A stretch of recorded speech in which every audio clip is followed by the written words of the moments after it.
Boa tarde, como vocês estão? Espero que muito bem. Hoje, sábado, 23 de outubro de 2021, estamos aqui para a gravação do nosso estudo semanal de O Livro dos Espíritos. Esse é o primeiro vídeo e estamos estudando o livro 4º, capítulo 2º, Penas e Gozos Futuros, e estamos no item 2, Intuição das Penas e dos Gozos Futuros, questão 960.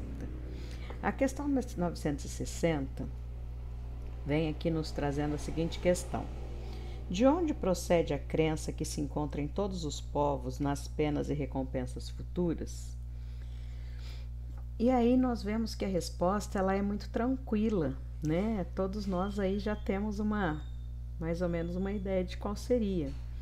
E ela coloca que é o seguinte: é o pressentimento da realidade dado ao homem pelo seu espírito. Né? E ele coloca que é sempre a mesma coisa. É esse pressentimento que a gente tem, tá? Porque ficais sabendo, não é em vão que uma voz interior vos fala, e vosso mal está em não escutá-la sempre. Então, nós temos aí sempre esse pressentimento que tanto o nosso espírito quanto aqueles que nos auxiliam nos trazem, né? Se a gente ouvisse melhor, mais vezes, essa nossa intuição, com certeza tomaríamos decisões melhores, né? E continuando aí nesse tema, a questão 961 nos traz a seguinte questão: no momento da morte, qual o sentimento que domina a maioria dos homens? A dúvida, o medo ou a esperança? Aqui a gente sempre brinca, né? Nossa, quem não tem medo da morte? Todo mundo tem medo da morte, né? E aí, o que é que nos assusta, né? Nessa questão, nesse momento? E é o que nos aguarda, né? Essa incerteza. E aí ele coloca aqui de uma forma extremamente acertada, né? O que é que nos aguarda? Qual é esse sentimento que a gente tem? E aí coloca lá, é a dúvida para quem não acredita em nada, para aqueles mais endurecidos, aqueles mais céticos. O medo, para aquele que sabe que não teve o comportamento assim tão adequado, né? Porque todos sabemos como nos comportamos, né? Nossa consciência ali, quando botamos a cabeça no travesseiro, nós sabemos como foram os nossos atos, como trabalhamos naquele dia, né? Como tratamos os nossos semelhantes, enfim. E a esperança para aqueles que são os homens de bem, aqueles que podem colocar a cabeça no travesseiro à noite e dizer, ao examinar o seu dia, né?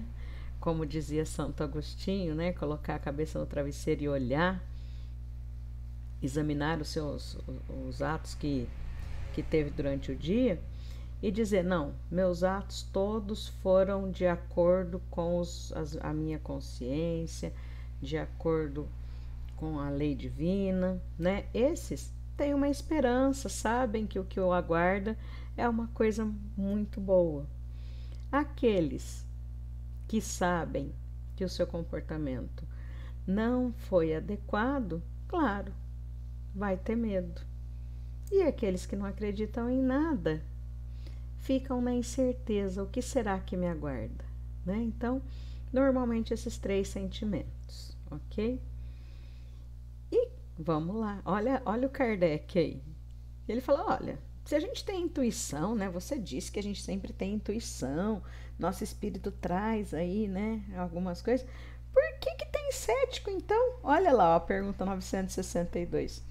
Por que há céticos, desde que a alma traz para o homem o sentimento das coisas espirituais? Ele falou, vou pegar esses espíritos aí, peraí. Vocês não falaram lá que a gente traz a intuição? Por que tem gente que não acredita em nada, então? E olha lá. A espiritualidade, então, responde, só são em menor número do que você acredita, em menor número do que supondes. Muitos se fazem de espírito forte durante esta vida por orgulho, mas no momento da morte não se conservam tão fanfarrões, né? Então, existem aqueles que realmente, apesar de tudo, não acreditam, mas são muito poucos, né? E aí, veja, ele traz um comentário aqui que diz o seguinte: a consequência da vida futura é responsabilidade nossa, é responsabilidade dos nossos atos atuais. Então, como eu vou estar na minha vida futura, depende do que eu fizer aqui. A ideia de justiça divina é uma ideia que não permite que a gente acredite que o bem e o mal estejam aí no mesmo plano.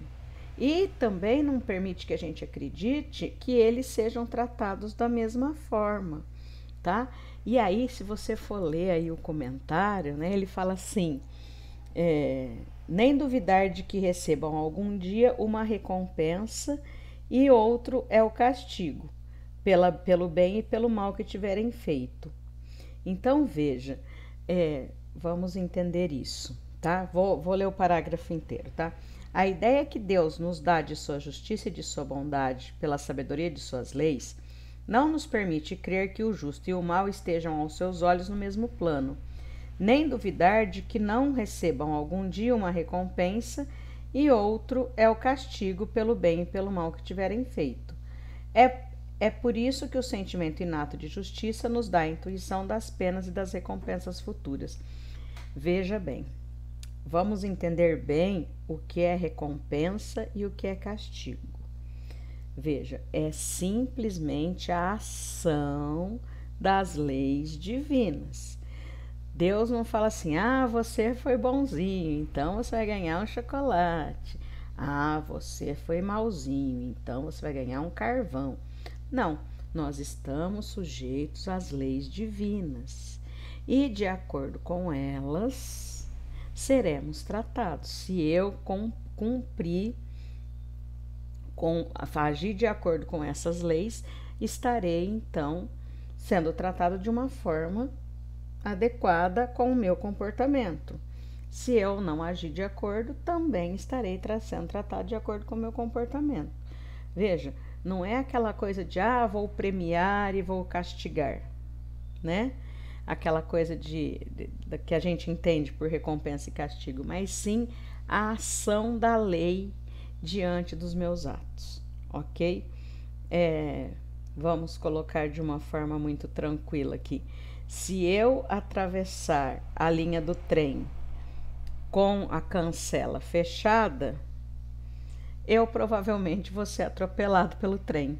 Então, foi um castigo? Não, foi consequência do meu ato, né? Simples assim, né? Se eu chegar, a cancela estiver fechada, eu parar, o trem vai passar e eu vou ficar bem, tudo certo. Se eu resolver atravessar a hora que a cancela estiver fechada, o trem fatalmente vai me atropelar.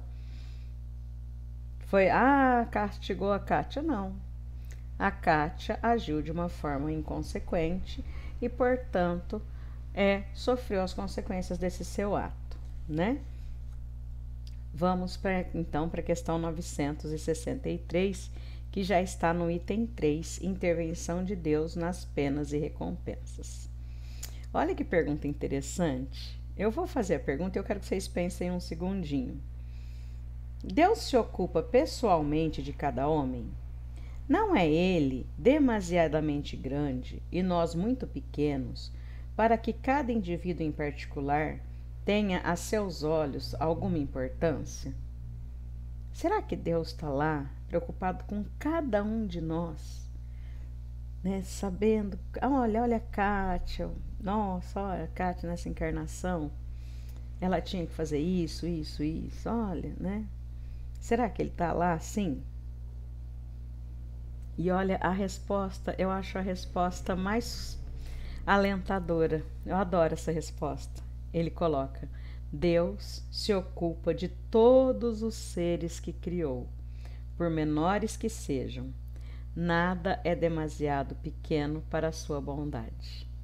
Então veja, Estamos todos sob a tutela divina. Deus está ali olhando por cada um de nós, entendendo o nosso trajeto, o nosso percurso. Nossa, isso não nos dá uma tranquilidade grande? Pensa bem, olha que coisa mais gostosa de se ouvir, né? Deus está ali por cada um de nós. Nós voltamos daqui a pouquinho. Vamos acabar esse vídeo com essa sensação gostosinha? Até já já.